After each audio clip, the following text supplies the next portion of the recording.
There we go. Welcome everyone for joining us tonight. I wanted to read a quick background on Amy and Amanda that they shared with us.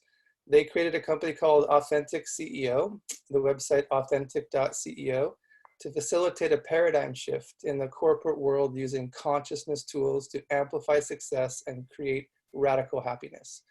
They combine their backgrounds in business and medical field to develop the equipped power tools to assist leaders and CEOs in going beyond their old stories, limiting beliefs, and unconscious, outdated ways of doing business. To stay competitive in a modern business, it will be imperative for leaders to access a new tool set, giving them enhanced skills to gain information, solutions, clarity, and ideas. I can give a personal testimony. I've been working with Amy and Amanda since January, several months. I have personally come through a tremendous transition of growth where I used to get super frustrated, super in my head. And now I've learned to meditate. I've learned to use positive tools that they continuously equip me with every single week. So I'm blessed to have worked with them pretty much, I would say almost weekly for several months. Even as of yesterday. And when we shared the opportunity to share with the Vitalibis community, they were open to that. And I'm a huge fan of both of them. I can't thank them enough for the transition that they've given me in my life. And I'm happy to share them with you. So thank you, and take it over. Thank you. And good night. Mic drop. Yeah. Okay. For those that can't see, my name's Amy. And I'm probably the lighthearted one of the bunch. Amanda's the brilliant one. But she is my partner in crime, and I'm so blessed to be able to do all this with her and to be able to share this time with you this evening. We're talking about flow. And as we're talking about flow tonight, I want you to keep in mind that in everybody's world, but especially Amanda and I's, everything revolves around energy. We look at the energy behind everything. And we're hoping to help you guys in this little time even tap into your flow, which really brings you into your own genius. Because we all have these special gifts and talents that we often get tripped up because of our logical brain or what we are afraid others might feel or perceive about us, that we don't step into that flow of genius. And so energy is at the basis of everything that we do and that we talk about. And it requires a different way of thinking and a different way of being than what we've been conditioned or taught. And so we love to see flow in your teams, in your work, in your business, in relationships, in your money. Flow creates well-being and happiness. And so as I'm talking tonight, I will probably say it over and over again, that it all for us bases from energy. And so, Amanda, we have there, since especially we thought it was appropriate, you might have used it before, Steve, but water can flow or it can crash. Be water, my friend. And that was by Bruce Lee. Yeah, one of our friends. Good. So Amanda and I do everything. We look at, when we're talking about energy, we're talking about the quantum energy. Quantum physics shows us that everything is energy, from my computer to the table to you. So your thoughts, your words, your emotions are all forms of energy. But because we can't see them with our eyes, we kind of put it to the side and we don't give them much value. But everything has a vibrational frequency, just like that, a cell tower and a cell phone. You don't question for a moment that you can pick up a cell phone and make a call, that I can call Amanda from Minnesota to California, and that her and I will talk. Yet we question our ability to read energy outside of our five senses. And it's really in going past those five senses that we really are able to tap into our personal genius. So we are constantly sending and receiving vibrations, which we translate through our five senses. And our five senses, which are great. We're here in this physical body. It's amazing, but they are limited, like the analog cell phone service.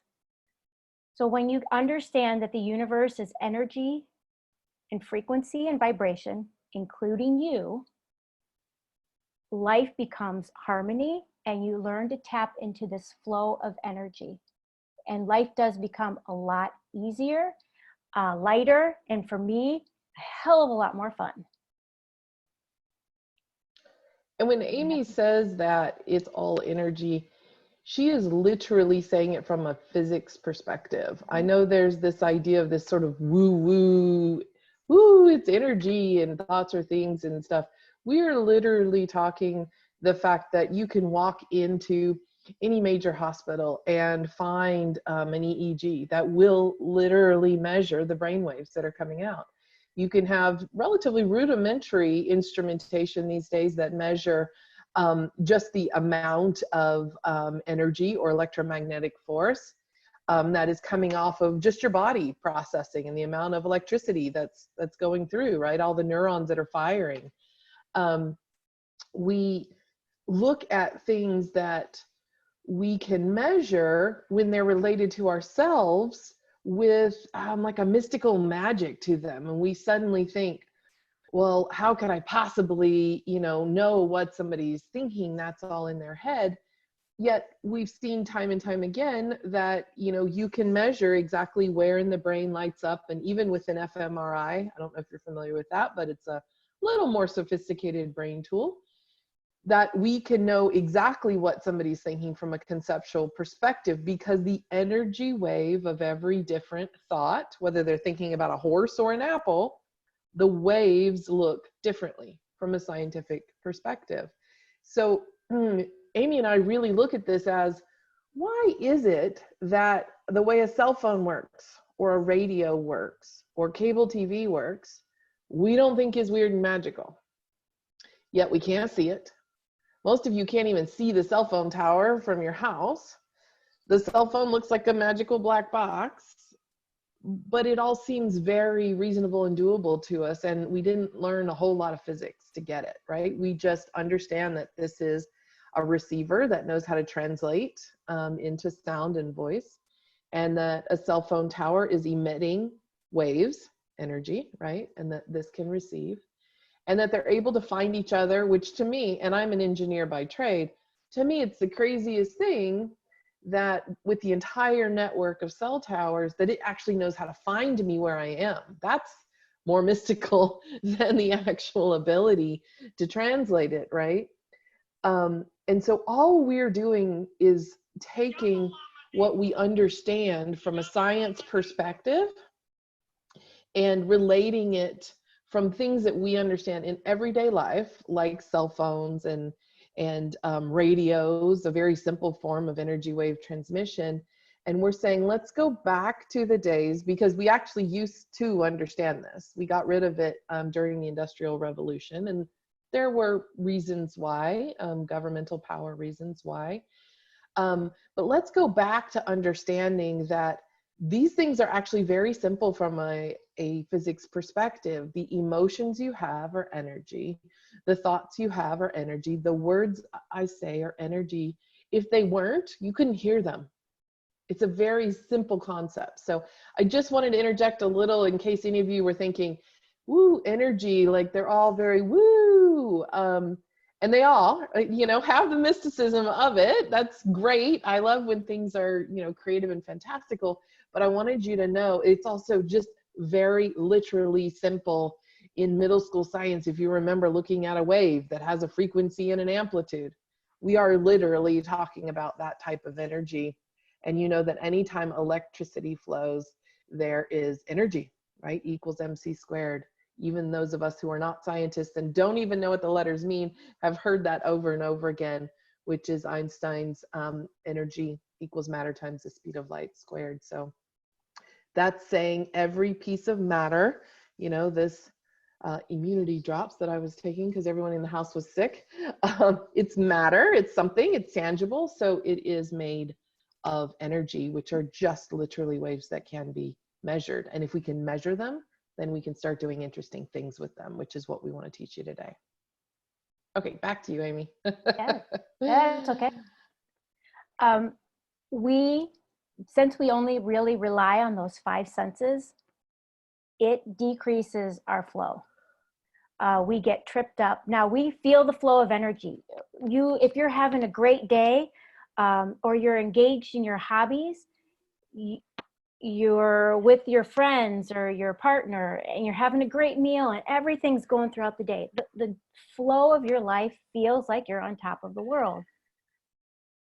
Just as well, we can hit a bump and we then can reduce that flow, bring that energy back in, and we start feeling stuck. We feel stress. Our brain starts to go into judgment. And so we're always translating the energy around us, but often we're so focused on the 5 senses, we are missing out. And if you can't see this sheet that we have up, the conscious mind processes data at 60 bits per second. The maximum speed is 120 bits per second for the total processing power. But the entire brain processes data at, I can't even get 400 billion. 400 billion. I had to look at the extra zero there for a second. 400 billion bits per second. That we are missing so much that is going on around us because we are relying on those 5 senses. And it takes a whole paradigm shift really to start to open up to the energy in a different perspective. So our eyes translate 10,000, is that 10 million? Oh my God, 10 million. I think I need my reading glasses and I You cannot want me to rely read on the my numbers? eyes. Yeah, I'm not able to see them. Oh, sorry. Read them for me. So the eyes is, so through our eyes, right? So we're talking about through our senses, what's the transmission speed? Now we know that the conscious mind is only processing in a maximum of 120 bits, but how much is being sent to it, right? So that's what these numbers are. The eyes are sending 10 million bits per second of information. The skin, our touch, everything on our skin is 1 million bits per second. Our ears and our sense of smell are both the same at 100,000 bits per second. And then taste kind of comes in last place. It only has about 1,000 bits per second of data that it can send. So you certainly wouldn't want to have to go around in the world just tasting everything as your only way of knowing, whether it's safe to proceed, to cross the street, to shake hands. But even if we add those all together, it's only sending about 11 million bits per second to the brain to process. Now we know that the conscious part of the brain, which is only one piece of it, that is overwhelmed at 11 million because it's only doing a maximum of 120 bits per second. So it is sitting there saying, oh, okay, well, 11 million's a ton. I'm just going to select through prioritization what I think is the most important information. This is how magicians do their job, right? Magicians, if most of you guys ever learn the information behind the trick, you find that it's because magicians understand the difference between the fact that the eyes are sending 10 million bits per second. They're sending everything that magician is doing, but the conscious mind can only process 120 bits. So it is culling out tons of info to try to say, I think this is the most important 120 bits out of the 10 million the eyes sent every single second. And what the brain culls out is where the magician's magic literally is, right? It's the part where you didn't notice that his hand was doing this, or you didn't notice what was going on. But here's the interesting thing. The entire brain is not only designed to do these 400 billion bits per second. When we take into account and we actually look at the neurons that are firing and we start to measure it, different studies give us different numbers, but they're all in the billions of bits per second of things that are going on in there. And yet when we continually look at the conscious mind, I've seen studies as low as 50 bits per second, but 50, 60, 120, I mean, it's all so small compared to billions of bits per second. So why would our brain be designed to have a total processing speed of the billions of bits per second, and the conscious mind only be 120 bits per second, if there wasn't a bunch of other stuff going on that's significantly important. I mean, I can't imagine, you know, it'd be one thing if we were just getting all the input and we weren't able to do it, but the brain actually has the ability to process 400 billion bits per second. And only 11 million bits, million, not even billion, but 11 million bits are coming from your 5 senses. Where is all the other data coming from? It is all energy. I thought it was really interesting in a class Amy and I were in last weekend that we found out that physiologically, the pineal gland, which is located as a part of your brain, has rods and cones in it. Well, if you guys know your anatomy, your eyeballs have rods and cones for seeing. Yet the pineal gland doesn't have a window, right? It's inside your brain. It can't come out. So as we learn more and more about our physiology, we start to realize these parts of our body, not as dumb as we thought they were. There is a bunch of seeing or processing of information, in this case, 389 billion bits per second. The overwhelming majority that our brain is doing every second has nothing to do with our ability to see, taste, touch, hear, or smell. And yet we walk around every day saying, if I can't see it, taste it, touch it, hear it, or smell it, it doesn't exist. The irony being, most of the things that we use every day, like the internet, you can't see, taste, touch, hear, or smell, or your cell phone, you can't see, hear, touch, taste, or smell the way in which it transmits. So we harp a little bit in the beginning on what's the science and the data behind it. And it would take us forever to truly try to explain what is this 389 billion bits per second that you've got. We do have like a full day class where we sort of go into quantum physics and what that means. But we just wanted you to see what you've been doing is great. Taking into account 11 million bits per second, and paying attention to the conscious mind, which is only doing 120 bits per second, it's a start.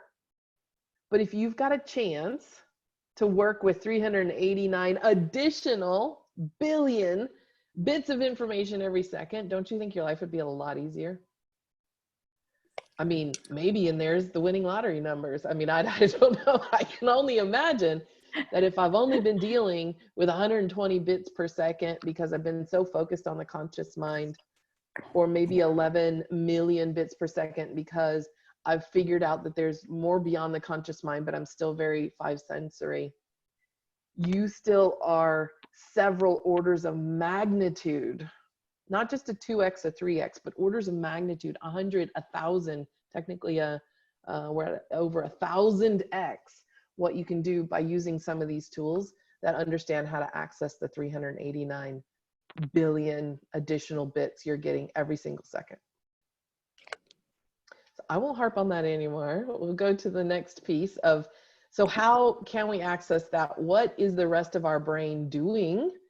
If we're talking about not just the conscious brain, and the conscious brain is really only one piece of it.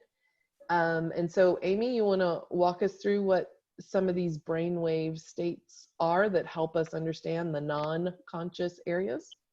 Yeah, we have, there are more than the ones that we have up here. Today, we're basically going to talk about beta, alpha, and theta, but here we also have gamma, which is a high frequency, and it's a heightened learning, processing ability. But beta is what we're all walking around right now. I'm talking and you're listening and processing. We're in the beta. It's our awake state. Alpha is more that daydream, playful state. Below that, getting even slower, is the theta waves. Healers will be in theta, monks, nuns, creativity, insight comes at this point, and delta is when we're in that dreamless sleep.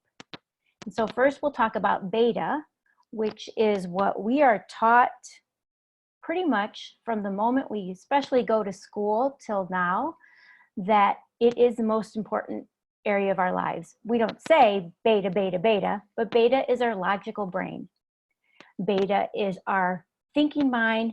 Beta is also that voice inside your head that will not shut up. It is beta. I look at beta as sometimes as the biggest critic. And so we have a good amount of beta. We want a healthy amount of beta. However, our society doesn't really value a healthy amount of beta. We walk around stressed out. A high beta, stress comes in. You actually lose your ability to that greater consciousness, that genius. You are feeling like you're separate from everyone. You can be very distracted. Addiction comes here. There's a lot of worry, hunger, depression. It's something that actually, when we come up against a problem in our society, we are taught to think and do more, which puts us in higher beta. And the interesting thing, when we start to go into high beta, it blocks out our other waves that we're really wanting to access. So I don't want you to say, and why are we talking about brain waves? Just so we can give you some science behind it, but also remember that it is the signal you're sending out. So your cell phone, which is you for just a moment, you're in high beta all the time. You're sending out an energy wave that actually blocks other energy from really helping and your access to it. It's almost like saying, I have to do it. I have to be in control and get out of my way because I don't want help from anyone else. That's basically what you're telling the energy around you, since everything is energy and it's an intelligent energy. So it puts us very much into, it is a great, I got to get shit done kind of mind, but it also then puts us deeper into shit. And the higher beta we go and the more the prolonged states that we are there, that's really when our illnesses start and disease starts. Evolutionary wise, beta was only supposed to be there for the moment when the lion was attacking, right? When you're in the cave and the lion is coming up and it's starting to attack, you need a brainwave state that is the most analytical, logical, high alert, understands how to block out every other process in the whole body. And it does. Beta's a bully. It blocks out your immune system, right? We all know that when stress goes up, your immune system gets suppressed. Well, it's the beta brainwave that does that. But you would have wanted that. Then we have no time and energy for an immune system. If a tiger's going to attack us, right? We need to live. We need to be able to find a way out of this cave. We need to be able to solve this problem right here. But then we're supposed to get away from the tiger. And we're supposed to live a majority of our time in another brainwave state. And along the way, in fact, paired with the Industrial Revolution, we decided that thinking was the highest form of good. And that the better you could think, the more intelligent you were. And remember, intelligence in this case is only a measure of the conscious mind, because we measure it through schooling and tests and IQ. And so we've decided that everything that has to do with thinking, with being tasked, with having long to-do lists is very important. You must be a very important person if you're busy all the time, right? Lots to do, lots to do. It's all beta. And so this idea that evolutionary wise, beta was supposed to do one thing, and it was supposed to do it like a bully because it needed to do it. It was life or death when it was going to do it. And we now live in that state all day long. And ironically, it feeds itself, because if I am trying to build a business and I'm trying to get more clients and I'm explaining to them these amazing Vitalibis products, and I'm, weaving my stories and I'm doing everything, and I'm thinking about it harder, and there's more stress that's going on, I'm ignoring the 389 billion bits of information I can be getting every single second that might have a more interesting, a more creative, a more flow solution on how I do something.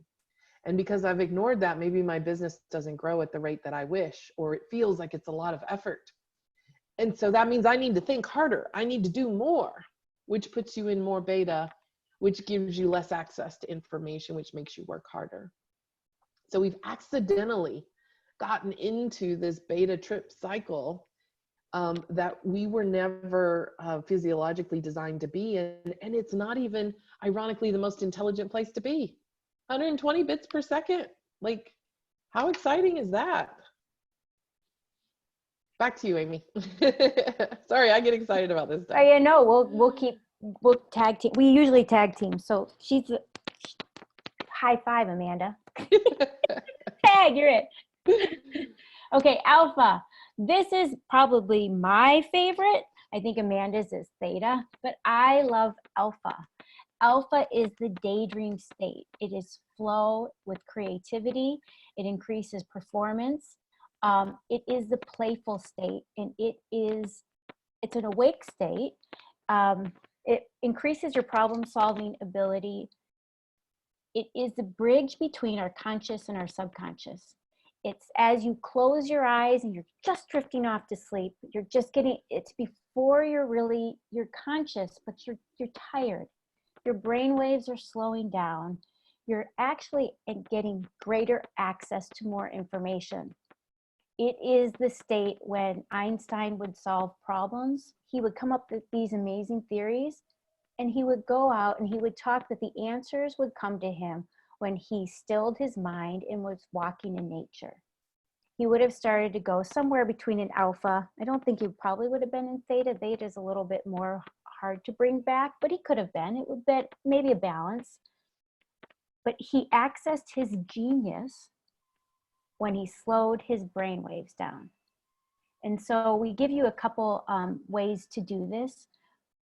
But when we learn to come to this state, our brains start to slow down. We really start to shift into the heart, which is much more powerful than our brain. And just closing our eyes and reducing the sense, our one sense of sight, immediately starts to decrease the brainwave. And then we use sound technology, brain entrainment tracks by iAwake, that they will go into one ear versus another, and they help your brain get into alpha. You can also, we still have here the 5 senses accessing alpha by just, instead of analyzing, just observing. You know, what does the water feel like? What does your dinner smell like? What does something taste like? And incorporating the 5 senses in a slower point of observation. And My friend used to call this one the shower wave, because when she got in the shower, you know, the feeling of the water against you.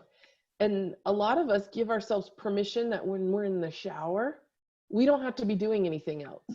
We're not supposed to be thinking of a solution, or we're not supposed to be writing out a grocery list in our head because we're showering.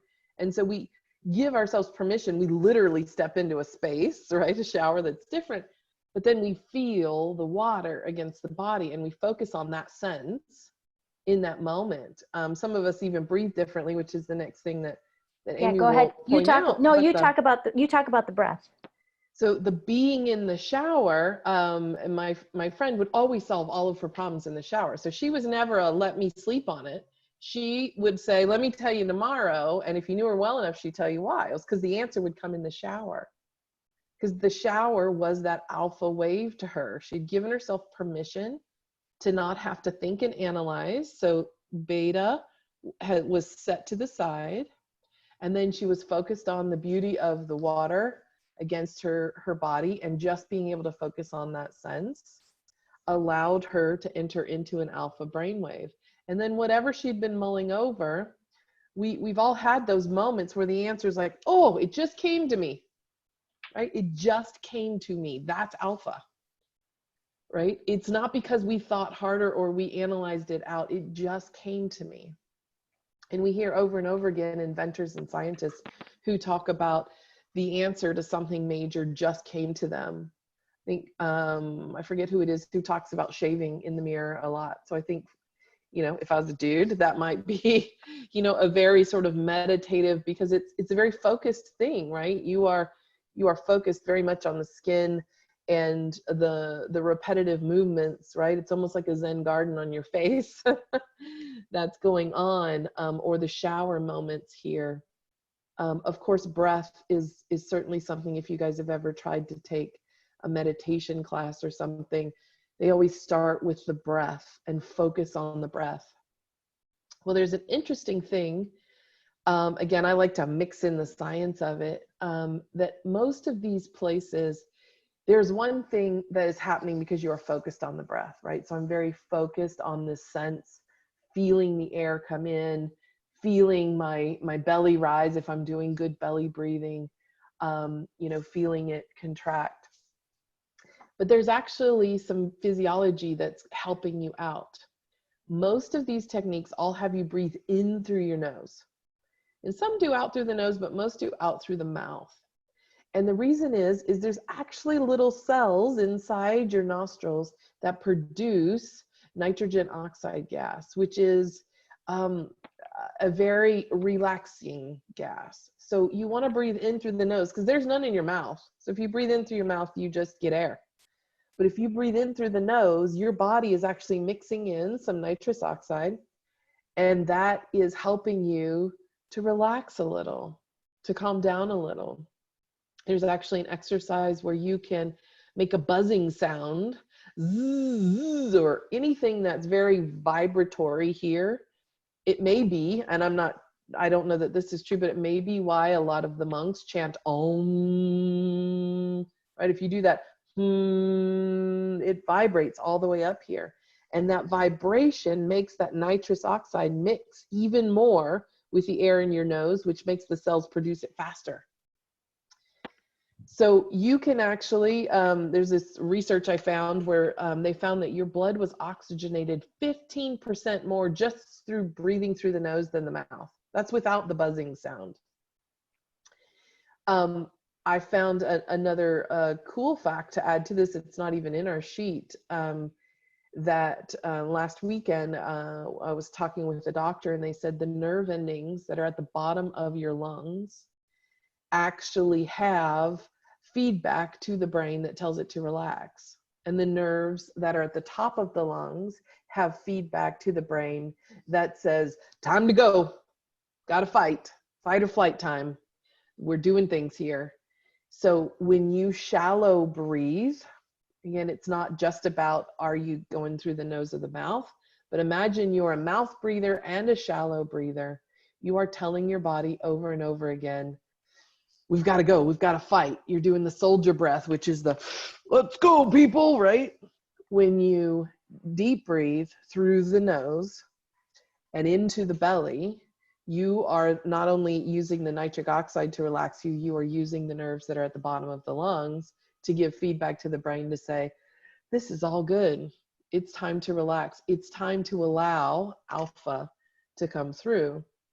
And that's why so many techniques, relaxation techniques, all start with breathing, because it has this trifold effect of focusing on a single sense, of releasing chemicals, this nitrous oxide that is telling your body to relax, and then using the rest of your physiology of the nerve endings that are there, which are also telling beta to reduce, body to relax, alpha to come forward.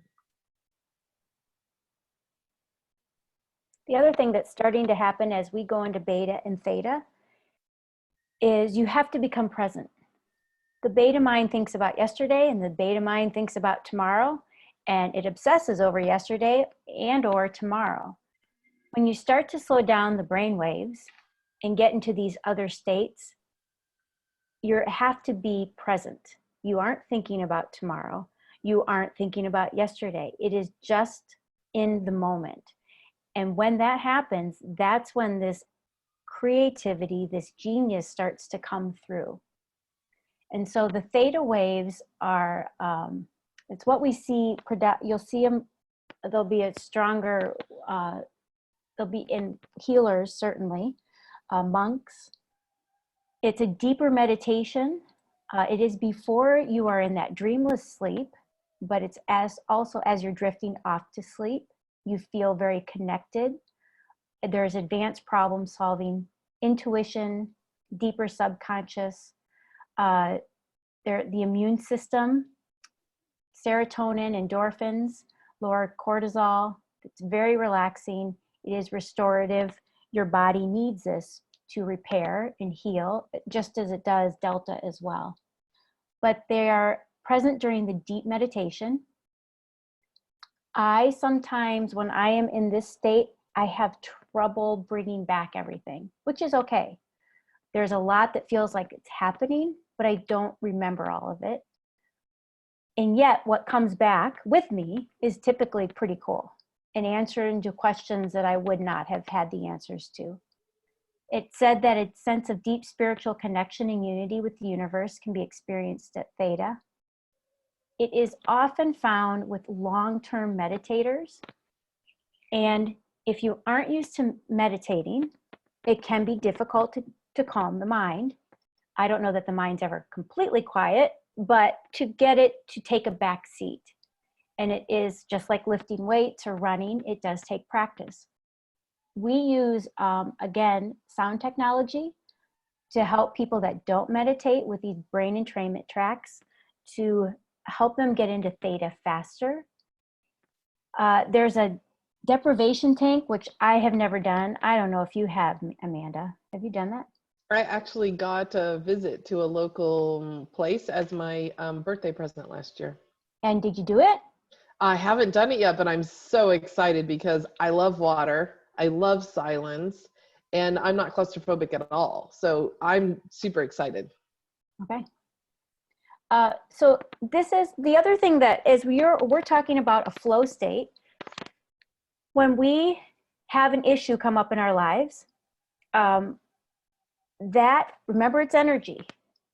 That energy, when we are perceiving a problem or that there's a hiccup or something's wrong in our life, that is sending out a certain frequency, a certain vibration. And that vibration actually is very different than the solution. You've heard you can't solve a problem from inside the problem. Well, the energy is very different. And if we are so tied to old stories, if we are so tied to the problem, which most of us are because we don't realize all those bits that we aren't processing, we don't allow those answers to come easily and effortlessly. We rely on ourselves to do it all. And that's a heavy burden. I let this conscious universe not only help me, but I let it raise my children. I've decided I can't do it all. And if we can step back and trust and learn to slow down those beta brainwaves, we actually open up not only to our own genius, but this genius that surrounds us. So the flow state is it's a balance between alpha and theta. It's called in the zone, peak performance, the insight, intuition, focus.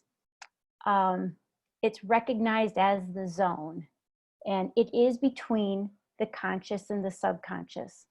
And I guess I didn't say before, when we were in theta, when we were between 0 and 7, 0 and 8, we walk around in theta.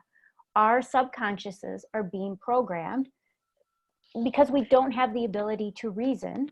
So we watch our parents, we watch the people on the street, we observe everything, and we absorb those stories. Those stories often they serve us then, they don't always serve us, especially now in a time when we have access to greater information. So the theta is kind of stored, and to open it up and get in what some people call the void is going into these states to release and start to reprogram for new stories. Am I missing anything here? You have the sound technology. Yeah. Yeah. So this, if you've ever slept on something, let me sleep on it. And when you wake up, you're like, oh, I have the solution. You went through alpha to theta to delta, which is sleep, to get there. And your answer came in alpha and theta. So the question is, how do I get to do that in everyday life? How do I not have to fall asleep, conk out, and wake up to get those answers? Because when you're here, you're accessing the 389 billion bits of information that you're ignoring when you're just awake and thinking. And we can do it while we're thinking. We used to think that it was really hard and took a lot of practice and you needed to be an experienced meditator and all of that. And that's why Amy and I are such proponents of this sound technology, because it allows you to enter into states by using these sound waves that you never would have been able to without lots and lots of practice. It's sort of like having a magical robot arm you can put on. And so instead of having to lift weights to get a really strong muscle over a 5-year period, you can sort of put on this robot skeleton arm, and then you can just and lift it with the assistance of the robot arm. And so that's what iAwake does. There's other ways, and on the other sheets we listed some of the other ways to access alpha and theta, but the flow state is that border in between the two. And if there's only one thing you take from us today, we hope that you take this idea that beta is so small and limited. Our thinking brain, our conscious mind, our senses are so small and limited, and we're so appreciative of them. However, we are missing 99% of everything that we could have to solve our problems. And we've experienced it daily, right? Some of you, if you work out regularly, you know that, there's that idea of the runner's high, or that moment where you're in the zone. Or if you're an artist and you've been painting and it just seems like more and more paintings are coming every moment, right? That you can't possibly paint fast enough for the creativity that's coming. And yet you didn't know how to replicate that. This is how to replicate that. This, in fact, is a space upon which, if you can operate in, you can solve all of the problems in your life in a much more effortless way than the current way if you're going about efforting everything. So we talk about efforting versus effortless. Yeah, Amanda and I are all about ease, not effort. Yeah, so we want to give you this new skill set. Oops, sorry. Amy, you want to do this? You want me to? I'll start, and then you start, and then I can go into the SOS. Okay. So we've talked about most of these components that are in here already, about beta brainwave, right? It's the bully, it's the blocker. It keeps us in this very limited tool set. And another analogy I'd like to give you is this idea of a computer. I'm old enough that I remember when the computer, I actually remember when I had a word processor, because I didn't even have a computer yet. And it was definitely standalone. But then my very first computer was very standalone. It wasn't until I was in college that they actually invented the internet. So if any of you guys remember back into those days, the computer was so awe-inspiring of everything that it could do, even when it was standalone. And I think back now about how much extra preparation and extra we had to do compared to what we had to do today, because our computers weren't on the internet.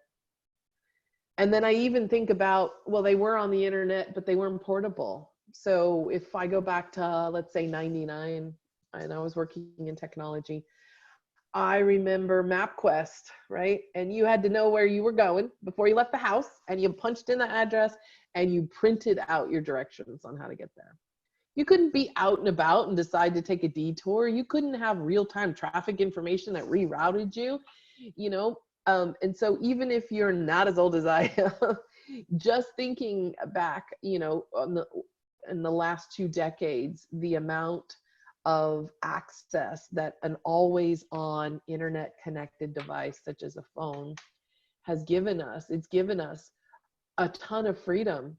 When I was in college, we used to have pager codes, and we'd page each other as to where we're going to be, and you had to plan things ahead of time, because unless you were really rich, nobody had a cell phone, because they were the huge bricks those days. And so everything took a lot more planning. You had a lot less information. The information you knew was always old, right? I'm telling you I'm going to the grocery store, but once I'm there, unless you have a pager code to tell me get milk because you knew it wasn't on my list. There was no way to tell me.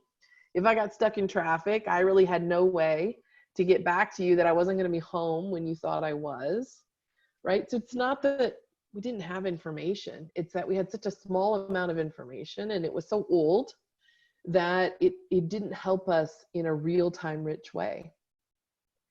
And now if you think about all of your devices connected to the internet and everything that you're able to do, the fact that we are able to have this Zoom call effortlessly, right? We just connected. You could be in any country, anywhere, as long as you had internet access. And the power of all of us together, right? Arab Spring, we can change everything that's going on just by getting on social media and grouping as a community, right? The Vitalibis community is 100% remote. You guys can get together and create powerful change in the world. And you didn't need expensive and complex tools or office space and plane flights to do it. This is the analogy that's not just like a metaphor, but is the reality of the difference between you operating in your beta brain with your 5 senses. You are the standalone computer. Yes, you have an interface, you have a keyboard, you've got what we thought were powerful programs at the time to do some basic word processing and stuff. But the moment that computers were able to be interconnected and the internet was born, we took a quantum leap. We didn't just get a little bit better. We all of a sudden got a huge connection, right? Globalization took a massive step forward. That is the tools we're teaching you. We're giving you the ability for you to connect to the 389 billion bits of data, which, surprise, we've been holding it as a secret here, is all of the energy of everything that's around you. The people, the things, my Starbucks coffee from earlier, everything has an energy that it's putting off quite scientifically, and you have the ability to take input from that if you choose. And wouldn't that help you inform your decisions on what you were going to do if the energy you were taking in was about your clients, was about your friends, was about your family, your relationships, the path you're supposed to be on, the how to solve the problem effortlessly. So that's where we want you. We want you to just say, thank you, Beta Brain. I have put you on a pedestal for too long. I now want to connect to the internet. I no longer want to be a standalone computer. I want to connect to the internet. I want to process the 389 billion bits of data that are coming at me every single second. And I want to respect those because that's way more interesting. And I can make way better decisions much more effortlessly than if I just focus on the 120 bits. We have another example that's in here that we like to talk a lot about, which is water flowing. If you look at a river, the boulders in the river are things that we consider blockages, and flow, quite literally, if you watch how the river flows around boulders, it doesn't just continually run into it and have to go over the top. It flows around. That ability to know what it means to flow around, you get those solutions when you're in the brainwave state at the alpha theta border. When you're all in beta, you see the boulder and you're the water that keeps going, oh, boulder, oh, boulder, oh, boulder, right? And then you think real hard, and then maybe you figure out how to just barely get by, but that's where all the turbulent water is. When you're in the alpha theta or the flow state, you literally are the water that is effortlessly finding its way around those boulders or those blockages in your way. All right, so we have a little technique here on top of all of the ones that you get on the sheets that tell you how to enter into alpha and theta. This is one that Amy and I came up with, just so you have something that you can do anywhere you are, even without any audio. Amy, you want to go through SOS? Yeah. So if you are, okay, you're flowing down the river, and we'll say your river's your goal, and all of a sudden there's a boulder, all right? And you're perceiving it as a boulder, and you don't know how to get around. We say SOS. So the first thing is to stop. Stop the energy. Stop your thinking. And as they say, get out of your head. So that's the first thing, is just go stop. Well, if your brain keeps going, this is where practice comes in, but shift your focus. I shift it into my heart. You can shift it to anything else other than the problem. Because when you're focused on the problem, you're only going to add energy and perpetuate the problem. And that beta brain is just going. So we want the beta brain to slow down. After you stop, observe. And that is by slowing the breath down, slowing your thoughts down, focusing on somewhere else, and getting into that alpha theta state. If you have time to meditate, great. If you can only close your eyes and breathe in and out for a little bit of time, that's fine too. But it changes your frequency, and you're starting to say, wait, I got to plug into the internet. I forgot I wasn't plugged in. And that starts to put you back in the flow. It might not mean the answer comes right then. This is where patience comes into play. Learning, because at first you'll be so looking for the answer, because that's what you're used to doing. It's really taking your attention away and allowing the answer to come to you. So observing, when we are observing, we are getting ourselves out of judgment. It means whatever that boulder is, it isn't good, it isn't bad, it just is. And we're stepping away. It doesn't matter if it's a money issue, if it's a goal for your business, if it's a relationship problem, if it's a child, you are taking your time out. And that time out might be for 10 minutes. That time out might be for the entire day. It might mean not until the next day does the solution come. So after you've observed and you want to be back in flow, and how do you know? You know how you feel. If you're feeling constricted and tight and life is feeling heavy, you're not in flow. If you are able to step away and crack a joke, I play a lot. Play is my greatest gift. And play puts me quickly back in the flow. And so then after that observation, you're really shifting. You're shifting your whole energy field into more that heart space. All right. First of all, Amanda's talked about how computers now do so much for us. And as AI continues, right, the more we're going to rely on our ability from our heart and having to tap into this greater, as one of our teachers calls it, the quantum mind. So when you're shifting, this is where the problem, you don't want to look at the problem anymore. You focus on anything else, and you start to see the world through the eyes of a child, almost like with curiosity. Because around you at any one time are endless answers to that boulder. They are all around you. You just can't see them. So when we can shift the focus away to anything else, become curious. Go, okay. After you've lightened up, get excited. Work on getting excited, because the answer is going to come, and the answer might come through that alpha theta state. That answer might come because you just slipped away and got into flow, and you get in your car and you turn on the radio. And the song that's playing is your answer. You can be standing in line at the grocery store, and the person ahead of you says something that you go, holy crap, that's it. They come in the most magical ways, and you weren't thinking about it. You were just receiving. So it is a state of, when you can shift into that, it is inspiration, and it's a state of playfulness. That's why we call it a quantum flip, because we have been taught to focus on the goal and push it, no matter what problems come up, rather than putting the goal, the intention out there and moving along. It's not that you don't do anything.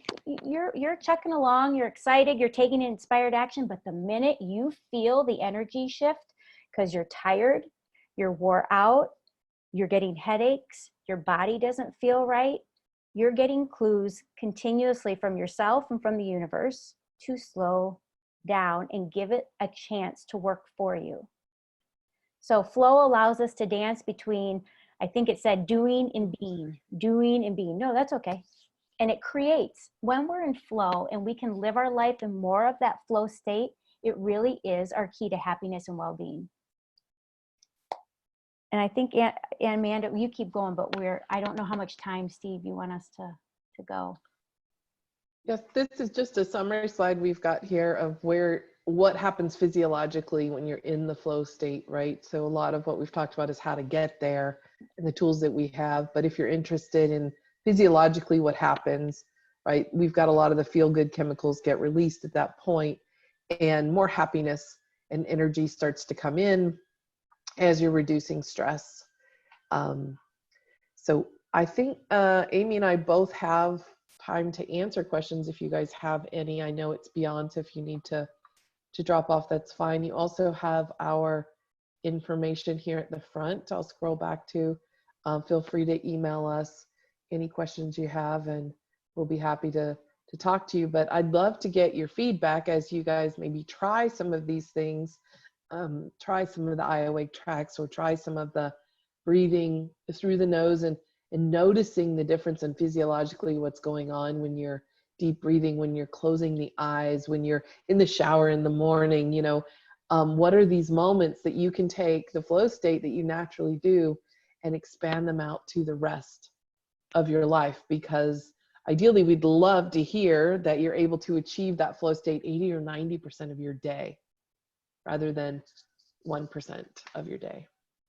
And I think the thing that keeps people in beta the most, in not just our personal lives, but at work and society, is fear. And so I start to question everything when I feel it. Am I fearful, and why am I fearful? And it's okay if I don't have the answer, but I step back, because fear was great when there was a tiger. I have very little in my life that I need to be fearful for. And in our modern society here, you know, especially in the States, most of us put the fear on ourselves because our basic needs are already met. And now we're here not to just survive anymore, but we are here to thrive in the most amazing ways. But we're still operating out of fear to get there, rather than allowing our genius to come through and this intelligent energy that surrounds us to help us propel.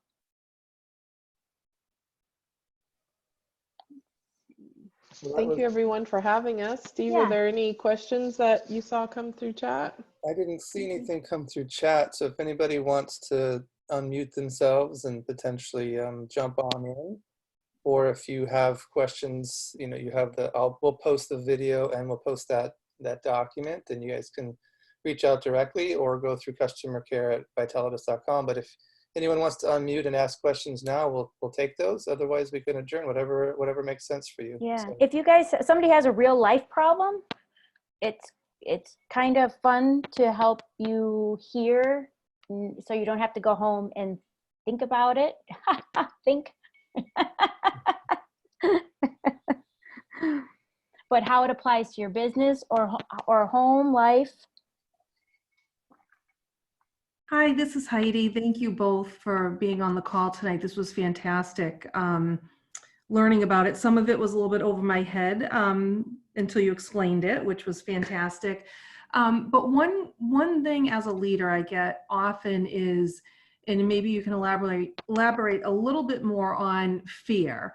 You know, we all have it. It creeps up on us sometimes, even if we're the strongest people that feel where we don't have any fear. But I know a lot of team members, you know, in my career have had a fear of failure, fear of success, fear of many different things.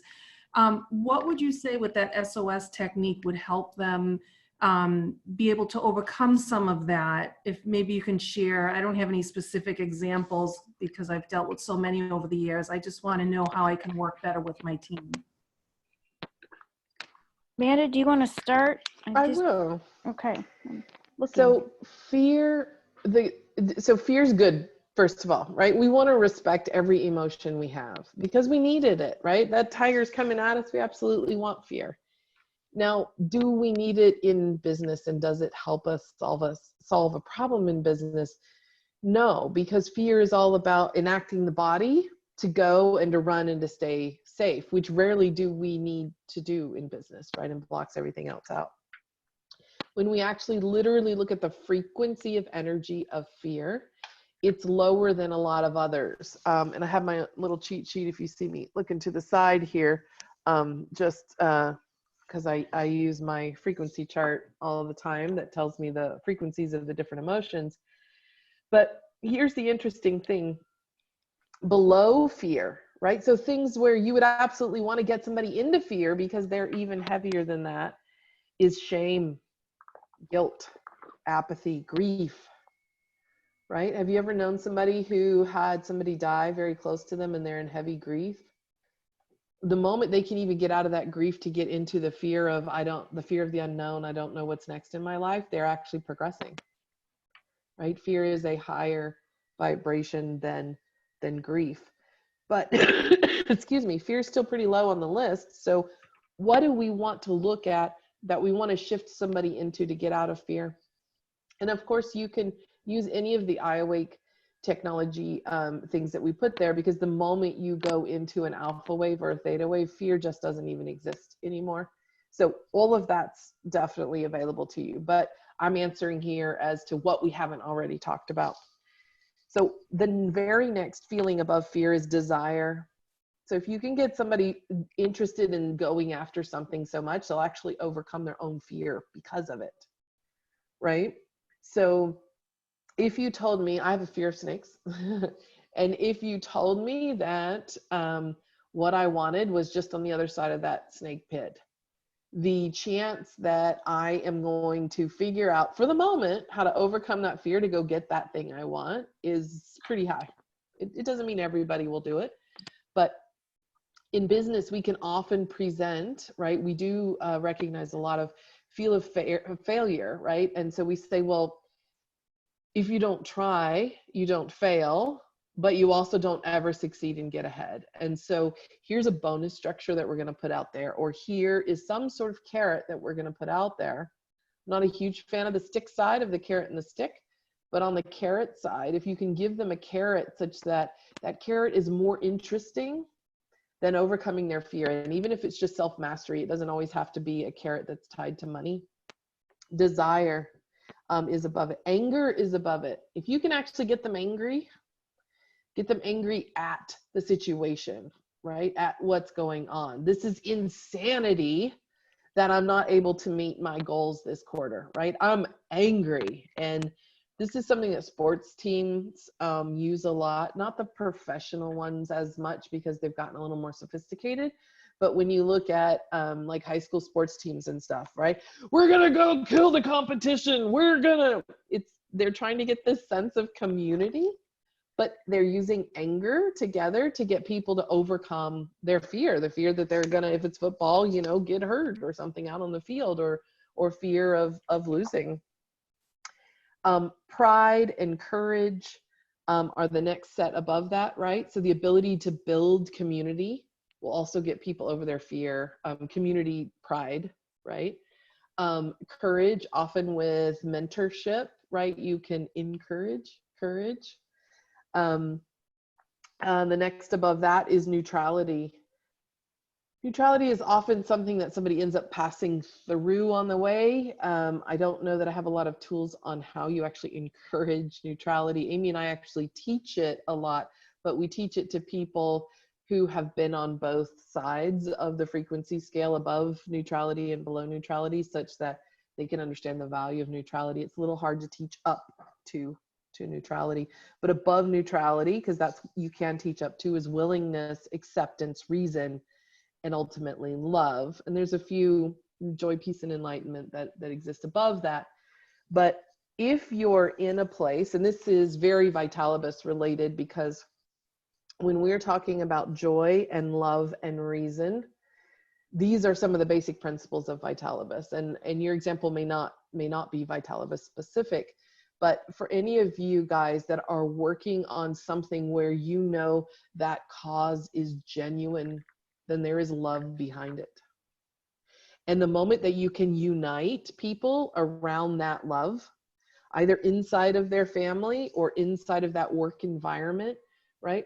Or get an aspirational story, right? This is why it works so well when Steve talks about Julia, or when you read about a brand that has a customer that they've put forward as this amazing story, right? Of how this brand changed this customer's life or gave them an opportunity that they didn't have before.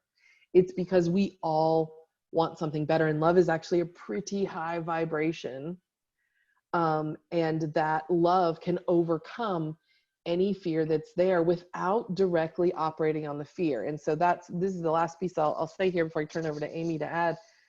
But if we focus on fear as fear, we get more fear, right? So let's take a very common example in the US. If I focus on needing to lose weight loss, I just have propagated the energy of having a lot of extra weight that I don't want, that I want to lose. But I don't want that energy. I want the energy of being thin and healthy. But we focus on weight loss, right? I'm going to move it to a completely different example if that one doesn't resonate with you, which is we used to have a lot of people who would protest a war. And then we figured out about 20 years ago, it was about the time we actually started measuring this. There's some pretty cool studies that have measured the Earth's energy, that if we had a peace rally instead of a war protest, we made a bigger difference. Wow. Because to do a war protest is to focus on the thing, is to feed the energy that we don't want. However, for the exact same event, to have a peace moment, a peace sit-in, a peace rally, is to focus on the exact thing we do want. So my question back to you would be, what is the source of that fear, and how do we find the opposite side of it, or at least one of those emotions that's above it? Because we can't always jump all the way up to love. But as long as we're moving up the emotional scale, which is higher, lighter vibrations and frequencies, then we're making that progress forward.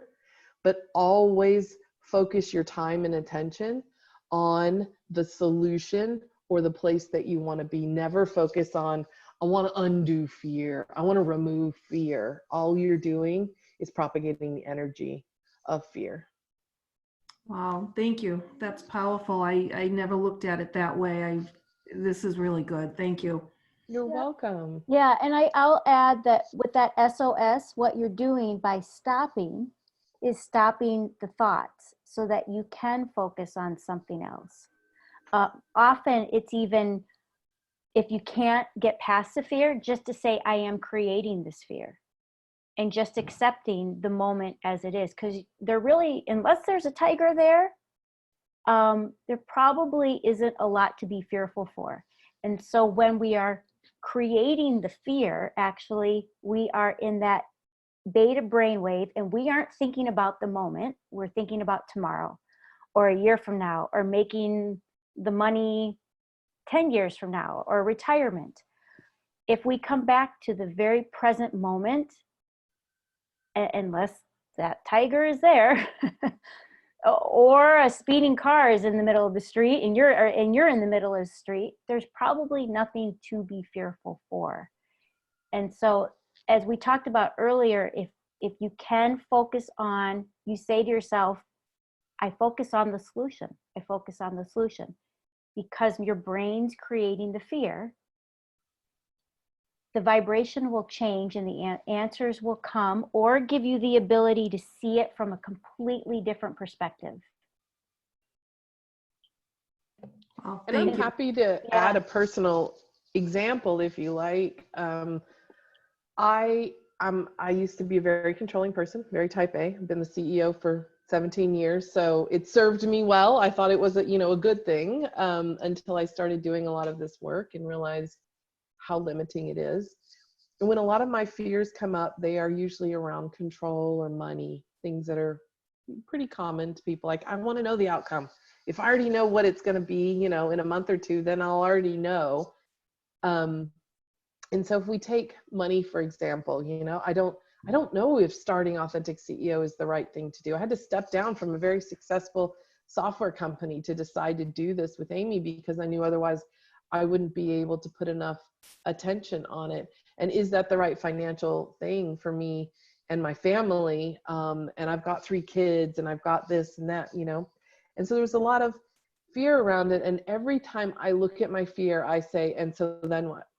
Okay, so you're scared, you won't be able to make the mortgage payment. So then what? Well, so worst case scenario, they foreclose on your house. So then what? Right? Is there a tiger that's actually going to eat me? Is there something that ends in death? Right? No. So then I have to move in with my mom. Okay, well, the ego would definitely not like that, but it's not death, right? So then what? And the chance of it happening so low. And so what I found underneath my fear, and your mileage may vary, is that every time I was fearful, it came back to the fact that I don't believe the universe is going to support me in every single step that I take every single day. I don't believe that 389 billion bits of information are there for me to actually work with and to support every single thing that I'm going to do. Because if I believed I had 389 billion friends who every time I say, I want to do this thing because I think it will help people, will you support me?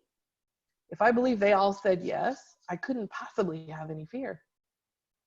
And so mine all came down to not believing that the universe was going to support me in every single step. And so then once I have that and I've shown the light on it and I go, oh, well, is that the life you want to lead? Do you want to lead a life where you actively don't believe the universe is going to support you in every step? And yet it's very clear why my whole life was constructed to do this. No, I don't want to lead that life. That's crazy. So if I throw away that thought, then I have to throw away the fear, because it's the only thing behind the fear. So that's a little game I play with myself, is I take it back. First of all, I want to know that I'm not going to end in death.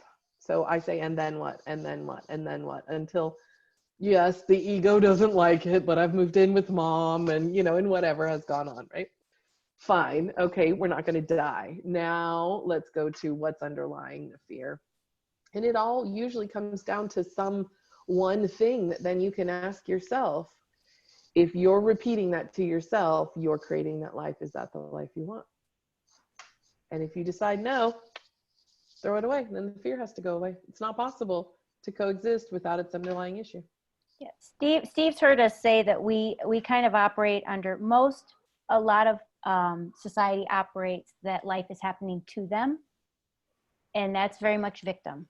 And you're always trying to get ahead, but you feel like you're behind. And then another viewpoint is it's happening by you and you're creating it. Another one is it's happening through you. Amanda and I go between the by you and through you. And when you do that, you realize that every decision you have is a choice, and your power is there in that choice. You aren't reacting instead of to life, you're playing with life, and life is playing with you on a whole different level. And what you get to choose in every moment, no matter what your outer world is showing you, even if it is fearful, the one thing you get to choose is how you feel about it. You can be sad, you can be fearful. There's nothing wrong with the range of emotions, but your choice is how long do you want to stay there? Your child can be throwing a fit. That's fine. Do you want to go there with them on that scale that she was talking about? There are vibrations that match with each of those emotions. If you go down with the child, then you have a child that's having a problem, and now you have a problem, and now you just have two people in shit. So if you can say in this moment, while they're having their temper tantrum, I'm going to stay here because it's okay that they're there. They will eventually calm down and come up with you, and the whole situation will resolve much faster because your frequency was higher. You can see that anytime. The best example is if you have children. If your child's mad and you get mad with them, it's just escalated. If they're mad and you can say, that's okay, I love you, and you just let them be, they turn around quicker. And that's what a higher, what we would say frequency or vibration of just satisfaction, happiness, joy will do for others, not just your child, but going out in an area, in a gym, in your workplace, holding that allows other people to raise to you, and your power is in your choice. And every second, it's your choice of you giving away your power to somebody else or a circumstance or that boulder, or reclaiming your power and say, I choose to see a solution. I choose to see something different.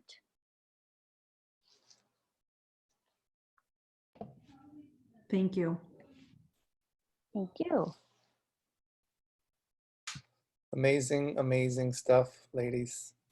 Thank you so much. If there's, I know it's 6:20 on my side, so it went long, but thank you all. Most of you hung in there. So this is fantastic stuff, and we'll debrief as a team and bring some stuff back. But Amy and Amanda, I mean, holy cow, thank you so much. Just graced all of our lives. Made us better. Thank you. I Thank you. Thank you for Vitalibis, and thanks all for joining, and Yeah, so cool. success to all of you, and love and shine. Just shine, shine, shine. And Amy always says, and have fun. And have fun. I always tell Have Steve, fun. lighten up, because you can't play with energy if you're going to wear it too tight. You got to lighten up. Right?